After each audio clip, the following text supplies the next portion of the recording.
Every big sister's dream is to have a baby sister to treat like your little doll, teach everything you know, have a playmate, and share toys with.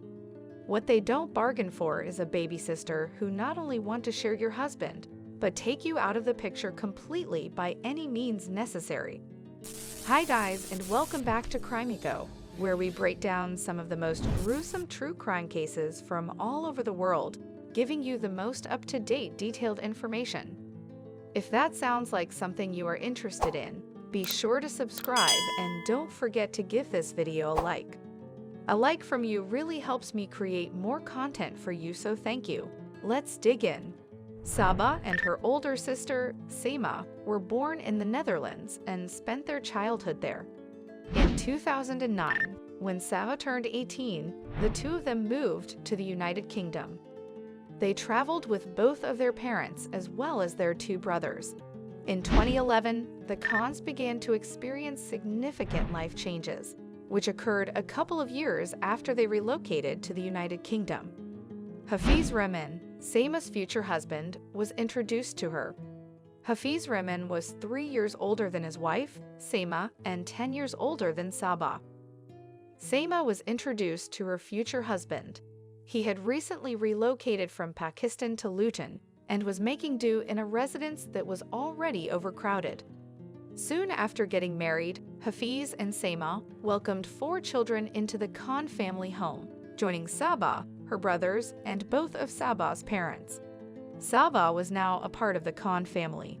There were 11 people in total who called that home, and their ages spanned 3 generations. It appeared as though the Khans were doing well, despite the typical challenges that come with managing a large family home. Despite the fact that Hafiz was 10 years older than Saba, Seema's younger sister Sabag fell in love with him. Hafiz made use of Saba's lack of experience and naivety to his advantage. This was not a quick business transaction either. They had been conducting their affair in secret for the previous 4 years, hiding it from the wife. Saba was expecting a child with Hafiz, but they had to terminate it. Her mental health was severely damaged as a result of the abortion, and it took her a long time to get back to normal after that. Saba attempted to earn a law degree during her time at the institution, but she eventually became too stressed to complete her studies.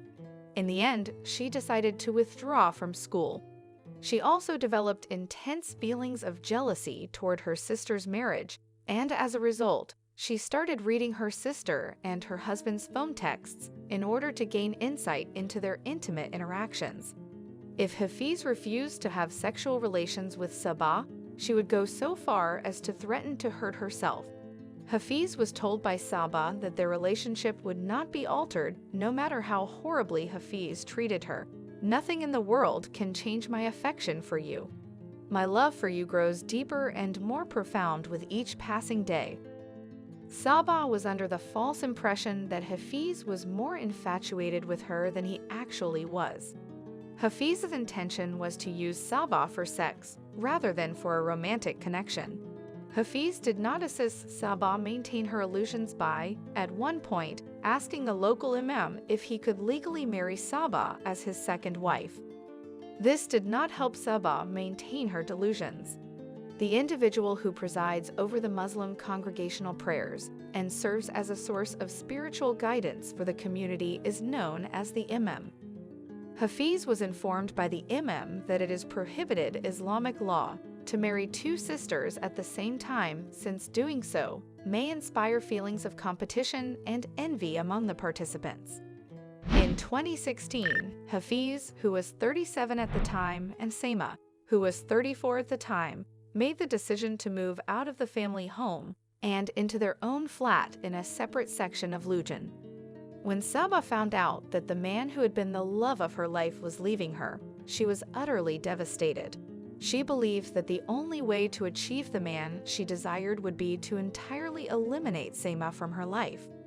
In March of 2016, Saba sent a message to a sorcerer based in Pakistan and paid him £5,000, about $7,000, to cast a spell that would cause Seema's death. It was found that Saba was the author of the texts despite the fact that they were written in the third person.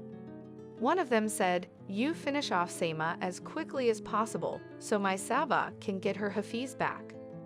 When the dark magic tricks failed to provide the desired results, Saba resorted to using Google.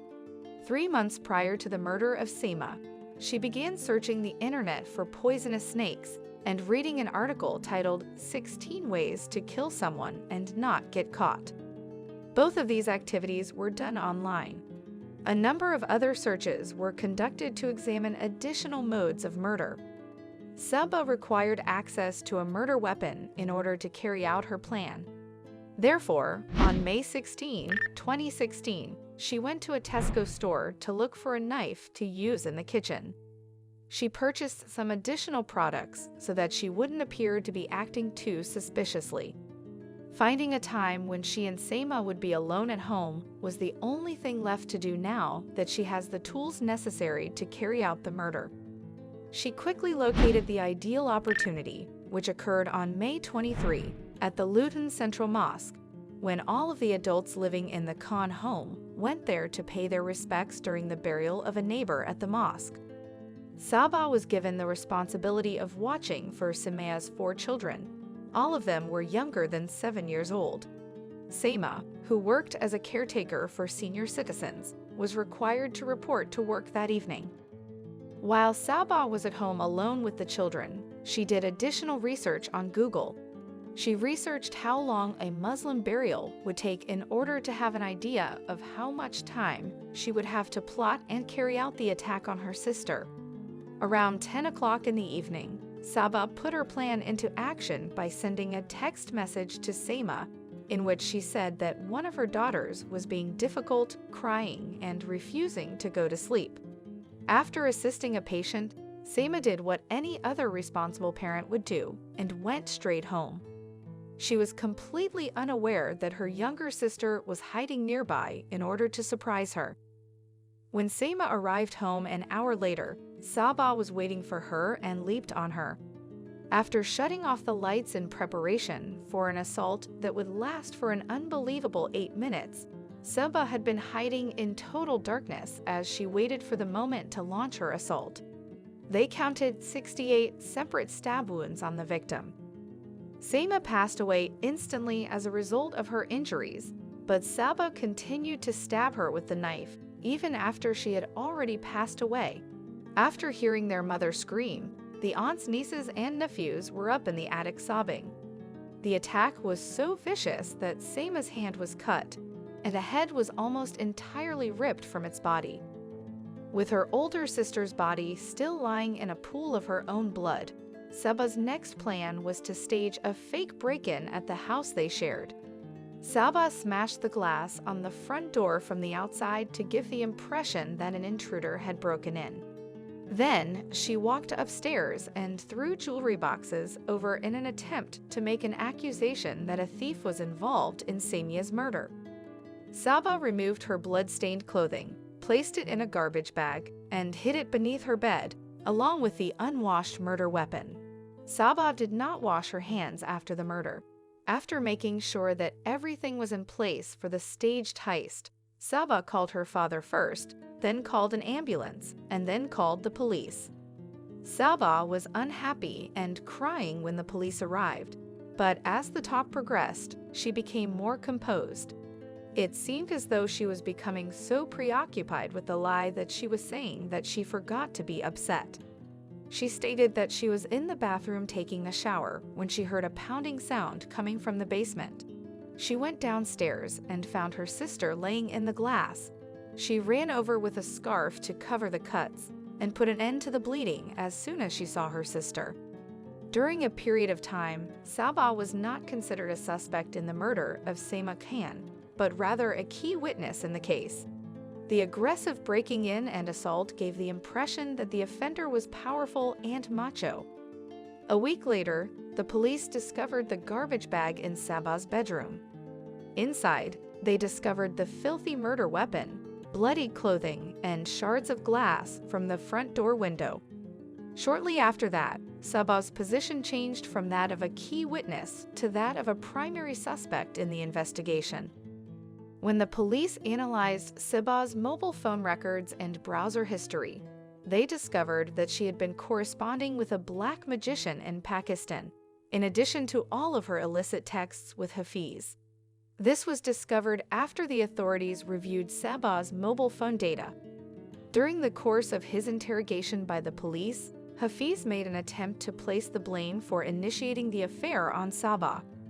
In the end, he conceded in front of the judge that he was the one who had started it all in the first place. He expressed his sorrow to the court and stated that it was his children who were suffering the most as a result of the passing of the most significant woman in their life.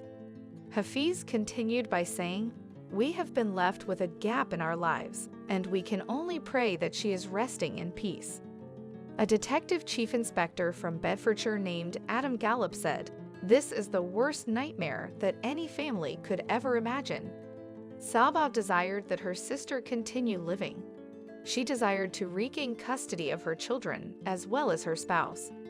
The information that they were planned to move out of the family home together was the last straw for her, and she ended her sister's life out of resentment and jealousy. When the family found out that one of their daughters had viciously murdered another, they were at a complete loss for words.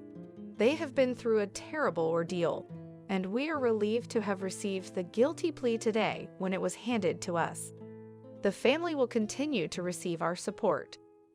Because Sabah Khan entered a guilty plea on October 24, 2017, there was no need for a jury trial.